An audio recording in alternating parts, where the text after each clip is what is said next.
बांग्लादेश में तख्तापलट के करीब 4 महीने बाद देश की अंतरिम सरकार की ओर से पूर्व प्रधानमंत्री शेख हसीना को प्रत्यर्पित करने की मांग की गई है। हालांकि प्रत्यर्पण संबंधी आग्रह को भारत गंभीरता से नहीं लेगा और इसके उलट भारत की योजना बांग्लादेश की अंतरिम सरकार को नपे तुले अंदाज में जवाब देने की है। भारत अब मान चुका है कि कनाडा की तरह बांग्लादेश में अंतरिम सरकार के रहते द्विपक्षीय संबंधों को पटरी पर लाने की सारी कोशिशें किसी सकारात्मक नतीजे में नहीं बदलेंगी और दोनों देशों के बीच 2016 में हुई प्रत्यर्पण संधि में तय किए गए प्रावधानों में राजनीतिक कारणों से लगे आरोपों से जुड़े मामलों में प्रत्यर्पण का आग्रह अस्वीकार करने का अधिकार है।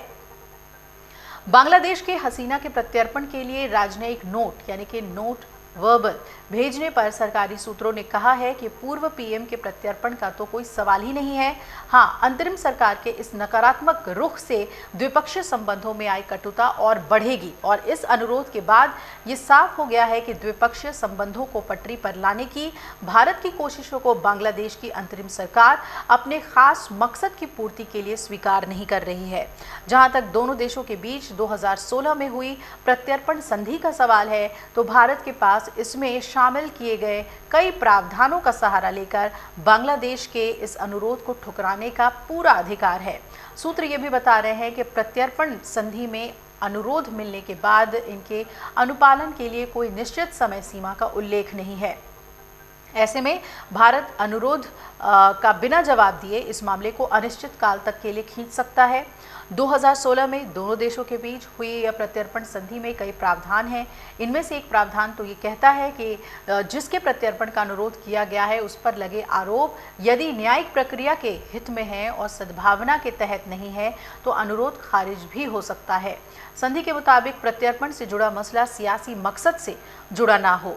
वहीं हसीना के खिलाफ ढाका में अंतर्राष्ट्रीय अपराध प्राधिकरण ने मानवता विरोधी अपराध और जनसंहार केस में वारंट दिया है। जिन हालात में उन्हें देश छोड़ना पड़ा उसका हवाला देते हुए भारत इसे सियासी मामला बताते हुए प्रत्यर्पण का अनुरोध खारिज कर सकता है।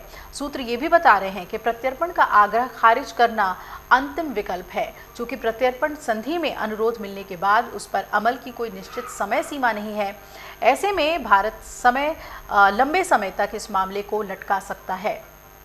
भारत बांग्लादेश को तत्काल जवाब देने के बदले इसी रास्ते को अपनाएगा। यदि हसीना किसी अन्य देश चली गई तो विवाद ही खत्म हो जाएगा। भारत को लगता था कि शेख हसीना के प्रत्यर्पण के मामले में बांग्लादेश जल्दबाजी नहीं करेगा, वो भी तब जब वो अपने देश में अल्पसंख्यकों पर अत्याचार के मामले में वैश्विक मंच पर बुरी तरह से घिरा हुआ है। ऐसे में दोनों देशों के संबंध आने वाले दिनों में इस प्रत्यर्पण की मांग को लेकर और बिगड़ सकते हैं।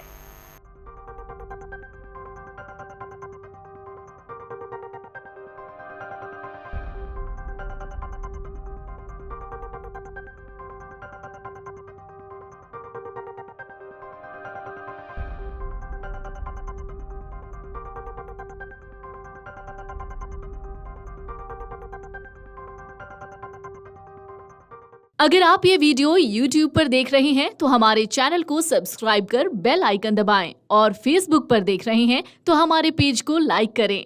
8 मिलियन प्लस सब्सक्राइबर, आपके इस भरोसे के लिए बहुत धन्यवाद। अगर आप ये वीडियो YouTube पर देख रहे हैं तो हमारे चैनल को सब्सक्राइब कर बेल आइकन दबाएं और Facebook पर देख रहे हैं तो हमारे पेज को लाइक करें।